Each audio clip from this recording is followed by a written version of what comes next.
Today, we're going to dive into a really powerful piece of wisdom from a text that's about 2,500 years old. And what's so cool about it is that it uses a surprisingly simple metaphor to explain how we can get to a place of real mental clarity. Believe it or not, it all starts with a piece of cloth. So let me just start by asking you a question. Picture this. You've got a stained, kind of grimy piece of fabric. Now, if you try to dye that cloth a really beautiful, vibrant color, let's say a brilliant blue, what do you think is going to happen? What kind of result are you really expecting to get? Yeah, exactly. You're going to get a dull, blotchy mess, right? The color won't be pure. But if you start with a clean cloth, that same dye gives you a vibrant, pure, beautiful color. So the whole takeaway here, the foundational idea, is that the starting condition of the material is what determines the final outcome. Remember that. It's the key to everything we're about to unpack. Okay, so obviously this isn't just a lesson in doing laundry. The Buddha used this exact simile to talk about the human mind. In this incredible metaphor, your mind, that's the fabric. This whole idea comes from a text called the Vatthasutta, or the simile of the cloth. And the core analogy couldn't be clearer. Just like a stained cloth won't take dye well, a mind that's defiled or stained is going to lead to an unhappy life. But on the flip side, a pure mind, a clean cloth, is the perfect foundation for a happy state. The point is, the quality of our life really just depends on the quality of our mind. All right, so if our mind is the cloth, then what in the world are these stains? Well, the text doesn't leave it up to guesswork.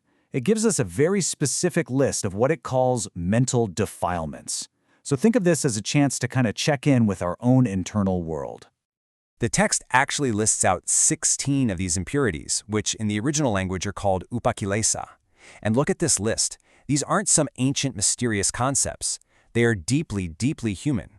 We're talking about things like anger, envy, arrogance. You know that sting of jealousy when you're scrolling through social media? Or that flash of hostility you feel at another driver in traffic? These are the tendencies that, according to the simile, stain the fabric of our mind. They're what get in the way of us experiencing real happiness and clarity. So, we've identified the stains. The big question is, how do we wash the cloth? How do we actually go about cleaning our minds? The great thing is, the text doesn't just point out the problem. It offers a very practical and honestly profound solution. And the method is this brilliantly simple two-step process. First, you just recognize. You see the stain the moment it appears, that little flash of awareness where you go, okay, there's that feeling of anger arising in me. And then, step 2 is to abandon. Once you know it's unhelpful, that it's unwholesome, you consciously let it go. It's this constant, moment-to-moment practice of awareness and release. So what's the payoff for doing all this mental laundry? What actually happens when the cloth is finally clean? Well, the goal isn't some blank, empty mind. It's a radiant one. It's a mind that can finally be dyed with the most beautiful colors you can imagine. And listen to how the text describes this state. It's just beautiful. When the defilements are gone, the mind is filled with qualities like joy and tranquility. It becomes abundant, exalted, and immeasurable, without hostility and without ill will. It's this huge, expansive, peaceful state that is our mind's natural condition, just waiting there right underneath all the grime. But wait, the text doesn't stop there. Just when you think you've got it, it introduces this fantastic little narrative twist. A Brahmin, a wise man named Sundarik Bharadvaja, comes and challenges the Buddha. And his belief? He thinks real purification comes from a physical act, bathing in a holy river to wash away your bad karma. And this sets up a brilliant contrast, inner cleansing versus outer ritual. And you can see these two completely different worldviews clashing right here on the screen. The Brahmin is all about the external fix, a specific holy place, a specific ritual action. But the Buddhist point is that true purification can't be outsourced. It's an inside job. It's about cultivating our own ethical conduct. How we speak to people, how we act in the world.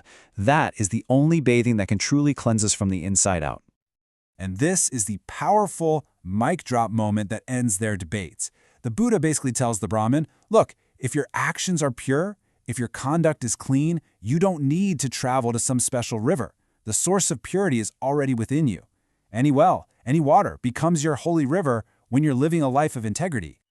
So this ancient simile really becomes a mirror for our own lives, doesn't it?